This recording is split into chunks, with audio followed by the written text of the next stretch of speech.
we have to find out the Thevenin's equivalent network of this given circuit between the terminals A and B. So this was the question. The Thevenin's equivalent circuit will be drawn in this way. This is the Thevenin's equivalent voltage and this one is the Thevenin's equivalent resistance across the points A and B. सबसे पहला काम Thevenin's equivalent resistance को find out करना है.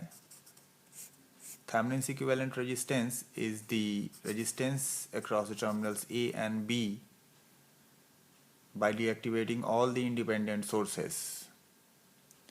Voltage source को जब हम deactivate करेंगे तो ये शॉर्ट हो जाएगा. ये इंडिपेंडेंट करंट सोर्स को जब हम डीएक्टिवेट करेंगे तो ये ओपन हो जाएगा.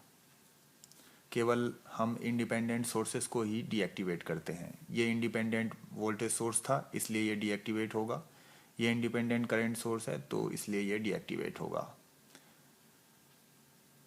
तो मैं ड्रॉ कर देता हूँ. 10 ओम बैटरी को मैंने शॉर्ट कर दिया यहाँ पे. This is 10 ohm. This is 5 ohm resistance और यहाँ पे करंट सोर्स था इसको मैंने डीएक्टिवेट कर दिया. This is point B.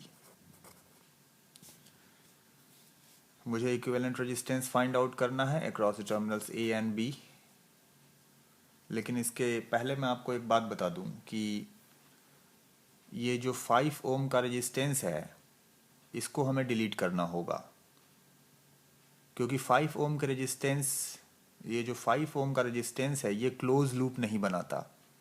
आप ये देखिए 5 ओम का रेजिस्टेंस ये क्लोज लूप के अंदर नहीं है. जैसे ये 10 ओम का रेजिस्टेंस है ये क्लोज लूप के अंदर है. ये क्लोज लूप के अंदर है. अगर मैं ऐसे क्लोज लूप देखूं ये क्लोज लूप के अंदर है तो ये एग्जिस्ट करता है. 10 ओम का रेजिस्टेंस भी इस लूप में एग्जिस्ट करता है. और ये जो 5 ओम का रेजिस्टेंस है ये टूटा हुआ लूप है. ये ब्रोकन पाथ यहाँ पे आ गया. ये कंप्लीट लूप में नहीं है तो इसका कोई एग्जिस्टेंस नहीं है. मैं अपनी बात को दूसरी तरीके से समझा रहा हूँ. देखिए अगर मैं यहाँ पे एक बैटरी कंसीडर कर लूँ. अगर बैटरी कोई करंट सप्लाई करती है तो ये करंट, इस करंट का कुछ पार्ट इधर जाएगा, ऐसे फ्लो करेगा. और इस करंट का, ये आने वाली जो करंट है इसका कुछ पार्ट इधर जाएगा. लेकिन ये जो 5 ओम का रेजिस्टेंस है इसमें ये जो बैटरी ने जो करंट सप्लाई किया इस करंट का कोई भी पार्ट इधर नहीं जाएगा क्योंकि ये रास्ता टूटा हुआ है, ब्रोकन पाथ है. इधर कोई करंट नहीं आएगा. तो क्यों ना हम इस रजिस्टर को डिलीट कर दें ताकि हमारा सर्किट थोड़ा सा साफ सुथरा दिखाई दे. तो मैं इसको फिर से ड्रॉ कर लेता हूँ. This is 10 ohm. This is 10 ohm. Terminal B. This is terminal A. आप यहाँ पे आसानी से देख सकते हैं कि 10 और 10 ओम आपस में पैरेलल में हैं. तो पैरेलल का इक्विवेलेंट हम कैसे फाइंड आउट करते हैं? प्रोडक्ट, दोनों का product divide by sum. So 10 into 10 equals to 100. 10 plus 10 is 20. So equivalent resistance is 5 ohm. So this one is the Thevenin's equivalent resistance. So we have got the value of the Thevenin's equivalent resistance. इसको आप यहाँ पे लिख दीजिए 5 ohm. अब हमारा दूसरा काम है Thevenin's equivalent voltage को फाइंड आउट करना. Thevenin's equivalent voltage को फाइंड आउट करना है तो आप सर्किट को एज इट इज़ रखिए, ऐसा ही रखिए. किसी भी सोर्स को डीएक्टिवेट करने की ज़रूरत नहीं है. सर्किट को मैंने फिर से ऐसे ही ड्रॉ कर दिया. VTH फाइंड आउट करना है. VTH का मतलब है voltage across the terminals A and B without deactivating any source in the circuit and keeping the circuit as it is. तो देखिए कैसे फाइंड आउट करेंगे. देखिए मेश एनालिसिस का मैं यूज़ नहीं करूँगा. मेश एनालिसिस थोड़ी डिफ़िकल्ट होती है और हमेशा नोडल एनालिसिस का यूज़ हमें करना चाहिए. मेश एनालिसिस को अवॉइड करना चाहिए. मैं मान लेता हूँ कि यहाँ पे जो वोल्टेज है पॉइंट बी पे वो 0 वोल्ट है। अगर यहाँ पे 0 वोल्ट है तो ये 0 वोल्ट होगा, अगर ये 0 वोल्ट है तो ये 10 वोल्ट होगा। This is 10 volt. अगर ये 0 वोल्ट है तो ये 0 वोल्ट होगा। यहाँ पे ये जो रेजिस्टेंस है इसकी वैल्यू है 10 ओम। दिस इज़ 10 ओम। लिखना भूल गया था मैं, इसको मैंने 10 ओम लिख दिया यहाँ पे। अब ये पॉइंट ए का पोटेंशियल इस पॉइंट के पोटेंशियल से अलग होगा।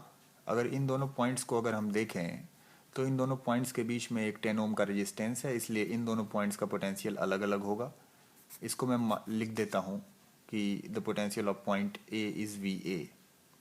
देखिए इन दोनों पॉइंट्स के बीच में एक रेजिस्टेंस है, इसलिए इन दोनों पॉइंट्स का पोटेंशियल सेम नहीं हो सकता, अलग अलग होगा। अगर ये 0 है तो ये थोड़ा 0 से अलग होगा, इसलिए इसको वी ए ले लिया गया। देखिए इन दोनों पॉइंट्स के बीच में ऐसे करके अगर देखा जाए तो इन दोनों पॉइंट्स का पोटेंशियल अलग अलग होना चाहिए, और है भी, तो ठीक है। मैं नोडल एनालिसिस अप्लाई कर रहा हूँ इस पॉइंट ए पे। नोडल एनालिसिस जब भी हम किसी पॉइंट पे अप्लाई करते हैं तो वहाँ की पोटेंशियल को सबसे ज़्यादा एज्यूम करते हैं, सबसे बड़ा पोटेंशियल। अगर ये पोटेंशियल सबसे बड़ा है तो हमेशा करंट बाहर की तरफ निकलेगी। Let this current is I1, और इस ब्रांच में फ्लो करने वाली करंट है I2, और इधर ऐसे निकलने वाली करंट है I3। तो नोडल एनालिसिस का मतलब है KCL अप्लाई करना पॉइंट ए पे।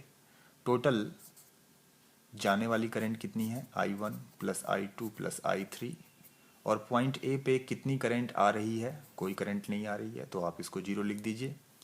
I1 की वैल्यू मैं लिख देता हूँ VA minus 10 upon VA minus 10 upon 10। This is the value of I1। I2 की जो वैल्यू होगी वो है VA माइनस 0 अपॉन 10।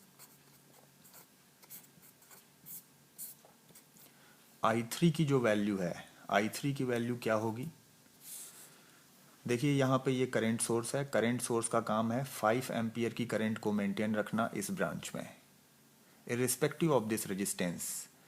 यहाँ पे 5 ओम का रेजिस्टेंस लगा दीजिए, चाहे 15 ओम का रेजिस्टेंस लगा दिए, चाहे आप 100 ओम का रेजिस्टेंस लगा दीजिए, कोई भी रेजिस्टेंस की वैल्यू है।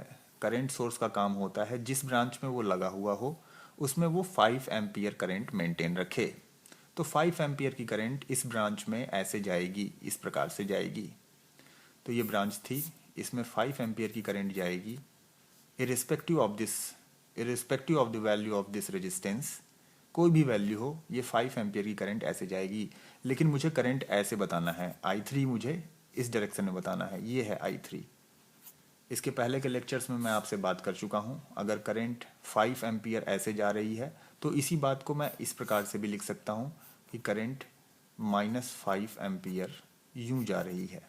ये दोनों बातें एक हैं, करंट 5 एम्पियर ऐसे जा रही है, या फिर मैं इसी बात को इस तरीके से बोल सकता हूँ कि करंट -5 एम्पियर इस तरीके से जा रही है। चूँकि मुझे I3 की वैल्यू इस प्रकार से लिखनी है क्लॉकवाइज डायरेक्शन में, इसलिए मैं I3 की वैल्यू -5 लिखूँगा। This is 0। अब हम इसको थोड़ा सॉल्व करेंगे। VA की वैल्यू आपको मिल जाएगी 30 वोल्ट। VA की वैल्यू आपको मिल गई 30 वोल्ट। हमारा काम क्या था, VTH को फाइंड आउट करना। VTH का मतलब होता है VA माइनस VB। VA की वैल्यू है 30 वोल्ट और VB कितना है, 0। सो VTH इक्वल्स टू 30 वोल्ट। ये 30 वोल्ट की वैल्यू आप यहाँ पे लिख दीजिए, और ये बन गया आपका थेवेनिन्स इक्विवेलेंट सर्किट, और यहाँ पे आपका सोल्यूशन कंप्लीट हुआ।